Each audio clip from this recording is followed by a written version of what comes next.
드디어 부동산 투자론 28번 테마 지렛대 효과로 가도록 하겠습니다. 28번 테마입니다. 지렛대 효과는 출제 가능성 그래도 한 50% 이상은 되는 그런 파트예요. 일단은 정의 지렛대, 부의 지렛대, 중립적 지렛대를 수익률이 세 가지 있거든요. 우리 지분 수익률, 자기 자본 수익률이라고도 합니다. 총자본 수익률, 그리고 저당 수익률 이렇게 세 가지를 비교해서 정의 지렛대인지 부의 지렛대인지 중립적 지렛대인지를 구분하는 게 첫 번째고요. 두 번째는요. 자기 자본 수익률을 계산할 수 있어야 됩니다. 우리 자기 자본 수익률 계산할 때 원래는 공식이 이렇습니다. 지분 투자액분의 순영업소득 마이너스 이자 지급액에다가 가치 상승분을 반영해 주면 되는데 저한테 부동산학을 배우신 분들은 내돈 수익 이자 상승분, 내돈 수익 이자 상승분으로 문제를 푸실 겁니다. 그럼 일단 핵심 이론을 보면서 한번 정리를 해보도록 할게요. 먼저 지렛대 효과입니다.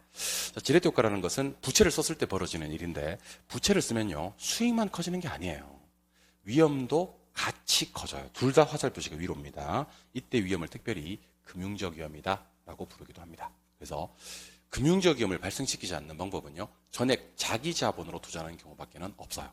전액 자기 자본으로 투자하는 경우밖에 없고 부채를 쓰는 순간 무조건 위험은 커진다라고 기억해 주시면 좋을 것 같습니다. 이해하셨죠? 두 번째, 방금 말씀드렸듯이 지렛대라는 것은 타인으로부터 빌린 차입금을 가지고 지분 수익률을 크게 하는 것인데 혹시 정의 레버리지를 예상했다 하더라도요. 자 볼까요? 정의 레버리지를 예상했다 하더라도 뭐를 쓰게 되면 부채 비율이 커지는 순간 위험은 증가하게 됩니다.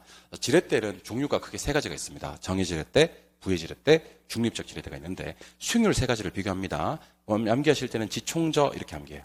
뭐라고요? 지총저 이렇게 지분 수익률, 총자본 수익률, 저당 수익률이고 참고로 이 저당 수익률은 두 글자로는 금리를 얘기하는 거예요. 두 글자로는 금리, 세 글자로는 이자율 얘기하는 겁니다. 이때 지총저 깔아놓고 부동호가 왼쪽 방향이면 정의 지렛대요. 부동호가 오른쪽 방향이면 부의 지렛대. 같으면 중립적 지렛대인데 뭐니 해도 가장 중요한 건 지분 수익률이에요. 그럼 지분 수익률이 가장 큰 거, 자 보세요. 가장 상승하는 것이 정의 지렛대고 지분 수익률이 가장 하락하는 게 부의 지렛대고 가장 작죠. 이것도 똑같으면 중립적 지렛대가 되는 겁니다. 그래서 여러분들은 지렛대를 구분하시는 방법은요. 지총저 이렇게 깔아놓고 지총저 이렇게 깔아놓고 부동호 왼쪽 방향 그러면 정의 지렛대 오케이. 부동호 오른쪽 방향 그러면 부의 지렛대 오케이. 같으면 중립적 지렛대 이렇게 기억을 해주시면 됩니다. 오케이? 네. 그러면 부의 지렛대가 정의 지렛대로 전환되고 싶어요. 전환되고 싶으면 그 부채 비율을 암만 낮춰도요. 한번 부의 지렛대는 영원한 부의 지렛대고 전환이 안 돼요. 그러면 부의 지렛대를 정의 지렛대로 전환시키는 방법은요. 이자율을 낮추는 방법이에요. 그래서 보세요. 부채 비율을 변화시켜도 지렛대 간의 전환은 불가능하지만 이자율을 낮춘다면 지렛대 간의 전환이 가능하다라고 기억하시면 돼요. 부가 정으로 전환되려면 이자를 낮추면 가능한데 비율을 낮춰서는 안 된다라고 기억하시는 겁니다. 자, 계속 강조합니다. 뭐니 해도 가장 중요한 건 무슨 수익률? 지분 수익률. 우리는 줄여서 자기 자본 수익률이라고 하기도 합니다. 위에 공식이 있습니다만은 저 공식 보지 마시고 여기 이 공식을 보시는 겁니다. 자기 자본 수익률 하는 공식은 내돈 수익 이자 상승분. 상승분은 플러스 해줍니다. 내돈 수익 이자 상승분 하시면 되고 혹시 요거 한번 보세요. 요거. 부채 비율이 나오면서 자기 자본 수익률 구하는 경우가 있습니다. 쌤 그러면 대부 비율이 나오면서 자기 자본 수익률 구하는 건 어때요? 아직은 안 배웠습니다만 대부 비율과 부채 비율은 다 내거든요. 대부 비율은 그냥 내 돈, 수익, 이자 해주시면 돼요. 그러면 뭐만 이 공식을 쓰냐면 부채 비율이 나왔을 때만 일단 총에서 저를 빼는 게 1번, 부채 비율 곱하는 거 2번, 그다음에 총자본 수익률을 더하는 게 3번입니다. 그래서 암기하실 때는 부채 비율은 빼곱더 이렇게 암기해 주시면 됩니다. 빼곱더. 빼곱더는 어떻게 처리하시냐면 총에서 저 빼는 거 1번, 부채 비율 곱하는 거 2번, 총을 다하는 게 3번입니다. 빼곱더 하시고 빼곱더 문제는 좀 이따 문제풀이 하면서 한번 정리해 보도록 하겠습니다. 문제 한번 풀어볼게요. 먼저 1번. 자, 부동산 투자에서 타인 자본을 40% 활용하는 경우와 타인 자본을 활용하지 않는 경우에 1년간 자기 자본 수익률을 각각 구하시오 그랬습니다. 이때는 밑에 지분, 위에다가 부채 이렇게 써놓고 문제를 푸시면 참 좋아요. 그리고 참 조심하셔야 될 게 최근에 우리 부동산학에서 요딴 짓을 많이 합니다. 요딴 짓을. 이 부동산 얼마짜리입니까? 그러면 2만 원 이렇게 2만 원은 2억을 얘기하는 겁니다. 자, 그럼 타인 자본을 활용하지 않는 경우부터 소개해드리면 지분이 2억 들어가야 되고요. 부채가 0원이 들어가야 됩니다. 왜냐하면 타인 자본을 활용하지 않는다 그랬으니까 여기는 2억. 타인 자본을 40% 활용하는 경우에는요. 8천만 원을 빌려와야 됩니다. 왜냐하면 2억짜리 부동산 사면서 40% 빌려오니까 8천. 내 돈은 얼마가 들어가야 됩니까? 1억 2천이 들어가야 됩니다. 자, 근데 저는 그러면 기억을 먼저 풀지 않고 니은을 먼저 풀어드리도록 할게요. 이게 좀 더 쉬울 것 같네. 자, 일단 자기자본 수익률 구할 때는 내 돈 수익 이자 상승분 하시면 되거든요. 내 돈이 그냥 2억 다 들어가는 거예요. 왜냐하면 타인 자본을 활용하지 않았으니까. 수익은 700만 원입니다. 700만 원. 700만 원이고. 이자는 뺄 게 없습니다. 타인 자본을 활용하지 않았으니까. 그런데 상승분은 반영해야 되겠죠. 2억의 30%입니다. 2억의 30%는 2억의 3%입니다. 30% 계산한 다음에 영 하나 빼면 됩니다. 결과값에서. 그럼 600이 되고요. 2억분이 600만 원이니까 얘는 계산기 입력하면 0.065 해서 6.5%가 나옵니다. 요 기억이 핵심이겠네요. 이게 제일 중요하겠네.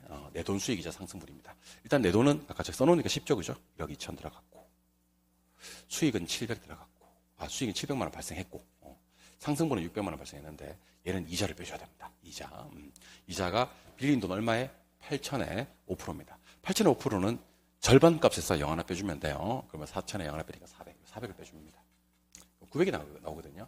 900 나누기 1억 2천 하면 0.075, 7.5%가 되는 그런 문제가 됩니다. 그래서 기억은 7.5%, 니은은 6.5% 되는 문제. 1분에 풀 수 있는지를 한번 타당성 검증을 거쳐 보시기 바랍니다. 아시겠죠? 내 돈 수익이자 상승분 관련 문제입니다. 아주 유명한 문제예요. 이번에는 27회 때 나왔던 문제를 한번 풀어보도록 하겠습니다. 27회 때 나왔던 문제.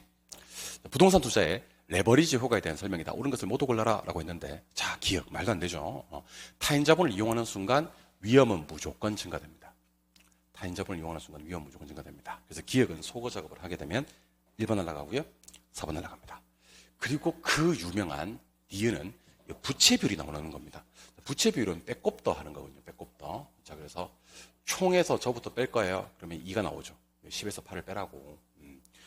빼고 나서 곱합니다. 뭘 곱해요? 부채 비율 50% 곱합니다. 그럼 이건 1이 되거든요. 1. 2에다 50% 곱하는 거니까. 마지막에 총을 한 번 더 해줘요. 여기 총이 여기 10이 있거든. 그러면 여기 얼마가 나오냐면 11이 나오는 그런 구조입니다. 그래서 이거는 11% 맞습니다. 원래 공식대로 하자면 이렇습니다. 총 플러스 총 마이너스 저 곱하기 부채 비율인데 이렇게 공식처럼 외우지 마시고 일단 10에서 8 빼서 2를 만들어 주시고 부채 비율 50% 곱해서 두 번째로 1을 만들어 주시고 10을 한 번 더해서 11을 암산으로 푸셔도 됩니다. 빼꼽더로 푸시면 됩니다. 부채 비율은 빼꼽다.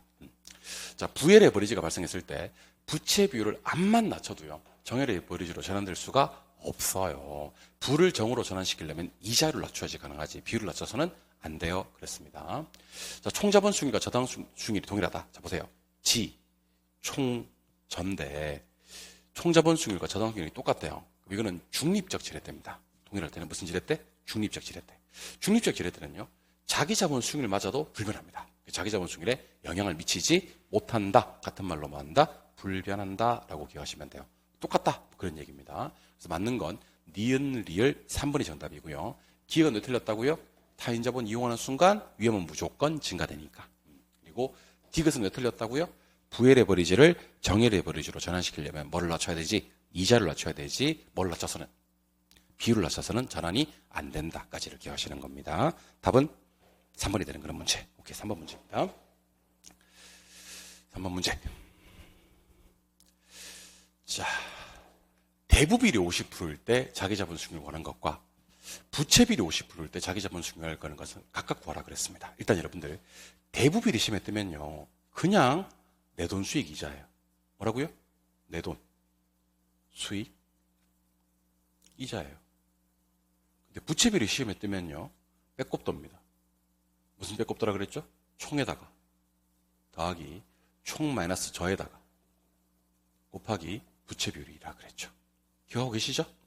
이것도 먼저 밑에 것부터 먼저 한번 해보자. 10에서 8을 빼라. 그럼 얼마? 2. 2에다가 50% 곱해라. 얼마? 1. 여기다가 10을 더해라. 그럼 얼마? 11. 그럼 오른쪽에 11이 들어가야 됩니다. 그럼 왼쪽과 관계없이 답은 1번이 되는 그런 문제가 되겠네. 그치? 근데 대부비율이 50%를 되면요. 자, 남의 돈이 50이라 그랬잖아요. 그죠? 대부비율이 50이란 건 남의 돈이 50이라는 얘기 되거든. 내 돈도 50이야. 수익은 얼마 발생했냐면 저기 12 수익이 발생한 거거든. 빌린 돈이 얼마인데? 50%인데 그중에서 8%를 이자로 내야 돼. 50에 8%입니다. 50에 8%가 4야. 50에 8%는 4지. 그렇죠? 예. 그러면 이거 계산하면 0.12에서 12%가 되는 그런 문제입니다. 왼쪽에는 12%, 오른쪽에는 11%입니다. 제가 하고 싶은 얘기는요. 대부분이 나왔을 때 자기자본수익률 관한 것은 내 돈, 수익, 이자로 그냥 문제 푸시면 되고 부채비리 나왔을 때 자기자본수익률 관한 것은 빼, 곱, 더로 문제 푸시면 됩니다. 나중에 요거 쌤 사가 어떻게 나왔어요 하시는 분들은 빌린 돈이 얼마인데 50인데 빌린 돈이 50인데 8%만큼 이자를 내면 50에 8%가 4예요. 그죠? 예, 그렇게 빼면 된다라는 것만 아시면 돼요. 답은 1번이 되는 그런 문제. 오케이. 이번에는 예상 문제를 두 문제를 한번 풀어보도록 하겠습니다. 예상 문제 2개.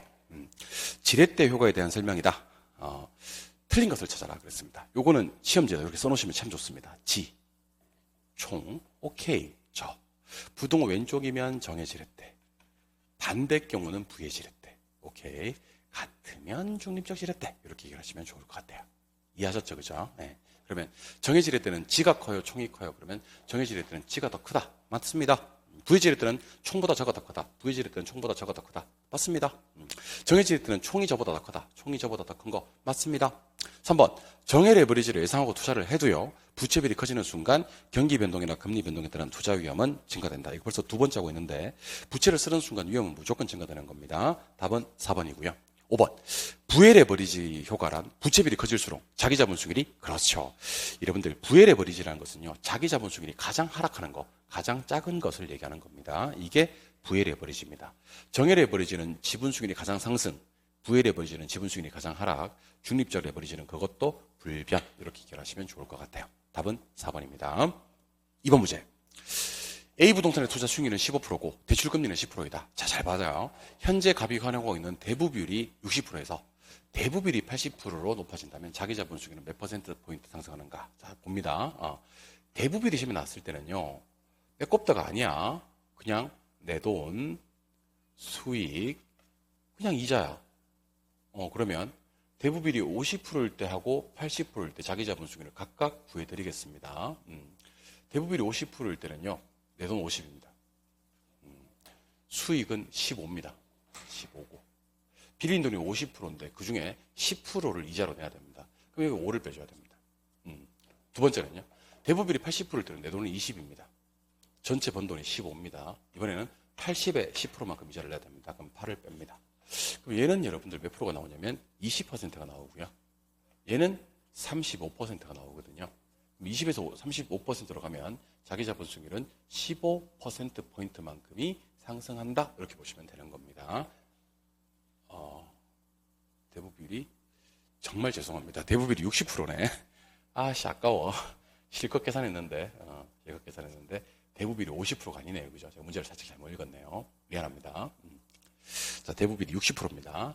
대부 비율이 60%면요. 뭐 이렇게 된 김에 한 번 더 계산해 보는 거지 뭐. 대부 비율이 60%면 내 돈은 40입니다. 전체 번 돈은 15고요. 빌린 돈이 60에 10%니까 6이 빠집니다. 그러면은 22.5%가 돼요. 22.5% 35% 갔기 때문에 12.5%포인트만큼이 상승하게 됩니다. 그래서 답은 12.5%포인트만큼 상승해서 3번이 정답이 되는 그런 문제가 되겠네요. 대부 비율은 자기 자본 수익을 어떻게 구한다고요? 내 돈 수익 이자로 그냥 구하시면 되고 연습하셔야 됩니다. 문제를 통해서. 부채 비율은 빼꼽도로 구하시면 되고 그냥 자기 자본 수익을 구하는 공식은 상승분까지 줍니다. 내 돈 수익 이자의 상승분까지 반영해서 구하시면 되고 정의 레버리지인지 부의 레버리지인지 중립적 레버리지인지를 구분하실 때는요. 지총조 깔아놓고 지총저 부동호 왼쪽 정 반대 부 같으면 중립 부를 정으로 전환하고 싶으면 이자율 변화로는 쌉 가능 부채 비율을 낮추어서는 불가능 이렇게 얘기하시는 겁니다. 아시겠죠? 예, 좋습니다. 좀 쉬었다가 이제 거의 투자론의 본 게임이라고 보시면 됩니다. 이제 29번 부동산 투자의 위험과 수익으로 들어가 보는 시간 갖도록 하겠습니다. 잠깐 쉬겠습니다.